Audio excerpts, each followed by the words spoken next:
الیوم احل لکم الطیبات، آج کے دن حلال کر دی گئیں تمہارے لیے تمام پاکیزہ چیزیں، مباح کر دی گئیں۔ وطعام الذین اوتوا الکتاب حل لکم، اور کھانا ان لوگوں کا جن کو کتاب دی گئی یعنی اہل کتاب، حل لکم، وہ ان کا کھانا تمہارے لیے حلال ہے۔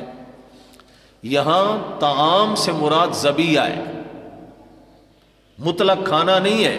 روٹی پھل اگر وہ تمہیں دیتے ہیں اس کے تو حلال ہونے میں کوئی شبہ ہی نہیں، وہ حلال ہے۔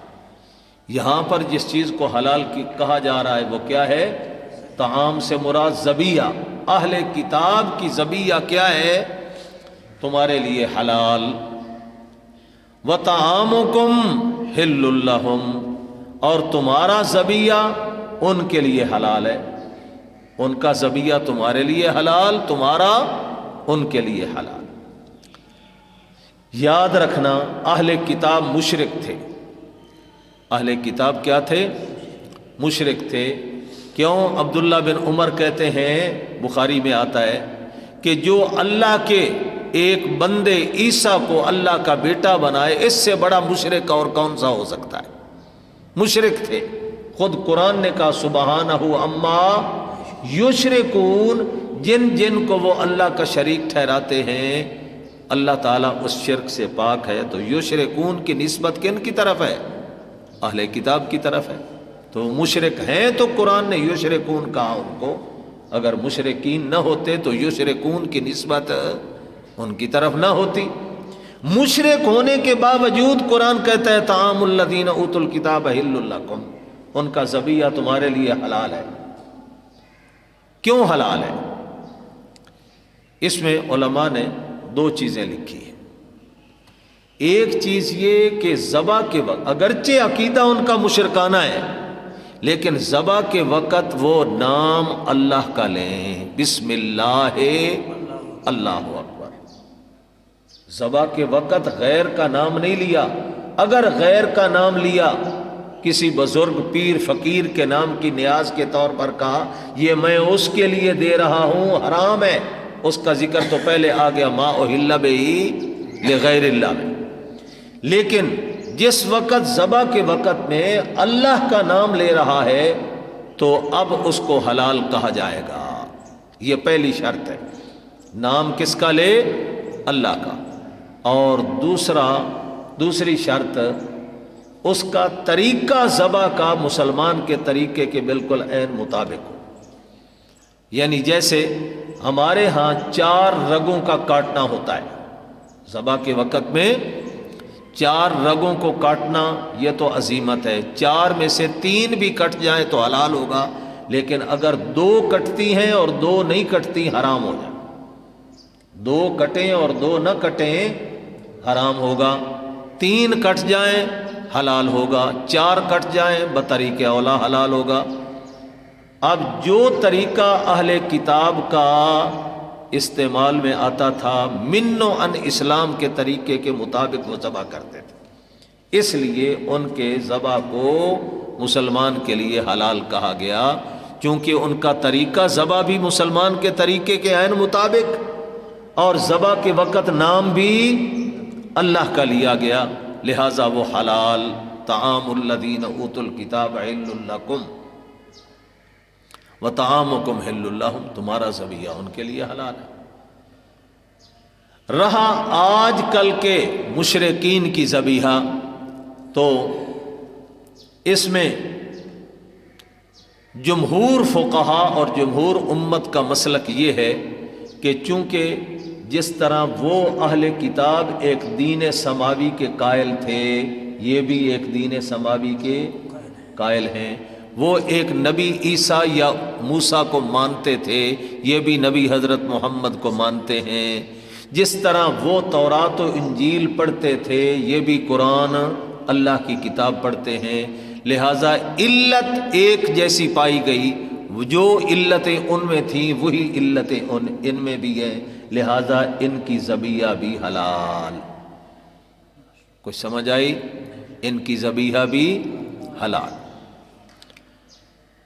مشرک تو وہ بھی تھے، اگر یہ کہا جائے کہ یہ مشرک ہیں تو مشرک تو وہ بھی تھے، مشرک ہونے کے باوجود ان کی ذبیحہ حلال کی گئی، وہی علت ان میں پائی جا رہی ہے ساری، وہ بھی ایک نبی کے ماننے والے، یہ بھی ایک نبی کے، وہ ایک کتاب سماوی تورات اور انجیل کو ماننے والے، اگرچہ تورات پہ عمل ان کا یحرفون الکلم عن مواضعہ، تحریف کے قائل تھے، اور یہ بھی مانوی تعریف کے قائل ہیں، یہ بھی توحید کی آیات کو نہیں مانتے۔ کچھ سمجھ آئی؟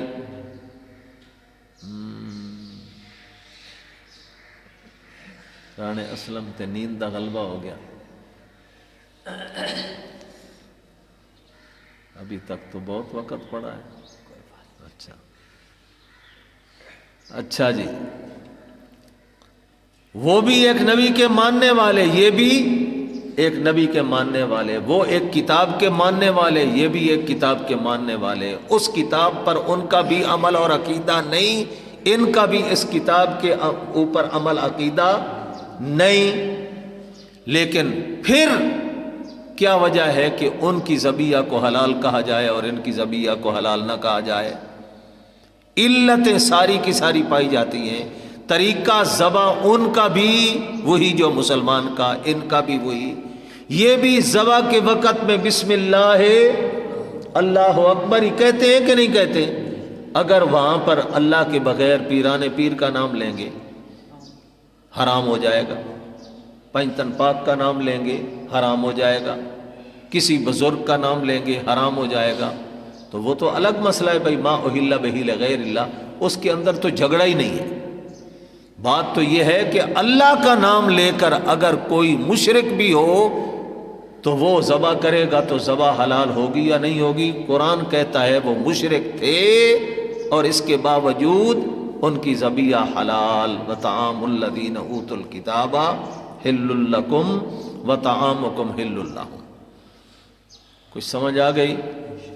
دوسرا طبقہ وہ کہتے ہیں حرام ہے، حرام ہے، مشرک کا کوئی عمل بھی درست نہیں، تو وہ کہتے ہیں ذبیحہ کیسے درست ہو گئی؟ تو بھائی مشرک کے سارے اعمال شرعی غلط ہیں، لیکن جو دنیاوی معاملات ہیں وہ دنیاوی معاملات سارے کے سارے شریعت نے معتبر کیے۔ مشرک سے آپ لین دین کر سکتے ہیں کہ نہیں؟ بیع و شراء کر سکتے ہیں کہ نہیں؟ خرید و فروخت، تجارت وغیرہ کر سکتے ہیں، یہ سارے معاملات نہیں؟ یہ بھی ایک معاملہ ہے، معاملات میں سے یہ ذبح بھی کیا ہے؟ ایک معاملہ ہے۔ جس طرح باقی اس کے ایک مشرک دھوبی ہے اور اس کو آپ اپنے کپڑے دیتے ہیں، کیا اس کے دھلے ہوئے کپڑے حرام ہوں گے، نجس ہوں گے؟ وہ تو پھر کسی بھی مشرک کے دھلے ہوئے کپڑے بھی پاک نہیں ہونے چاہیے، نجس ہونے چاہیے، کیونکہ اس کے تو سارے اعمال برباد ہیں۔ یہ بھی تو ایک کپڑوں کا دھونا بھی تو عمل ہے۔ تو بھائی جو اس کا غیر کے نام پہ دی ہوئی چیز ہے وہ بالکل حرام ہے، ما اہل بہ لغیر اللہ میں داخل ہے، لیکن یہاں ذبح کے وقت میں اللہ کا نام لے کر ذبح کر رہا ہے تو اس وقت اس کو حلال کہا جائے گا۔ لیکن ہمارا جو جائز اور حلال کہتے ہیں، یاد رکھنا ان کا یہ مقصد بھی نہیں کہ ایک موحد ذبح کر رہا ہے، ایک مشرک ذبح کر رہا ہے تو موحد کو چھوڑ کر ضرور مشرک سے ہی لینا ہے۔ تقوی یہ ہے، بہتر یہ ہے بندہ بچے جتنا بچ سکتا ہے، بعض مباح چیزوں سے بھی بچنے کا نام تقوی ہے، تو جتنا تقوی اختیار کرے گا بہتر ہی بہتر ہوگا۔ لیکن جہاں تک فتوے کی بات ہوگی تو ہم اس کو حرام نہیں کہہ سکتے۔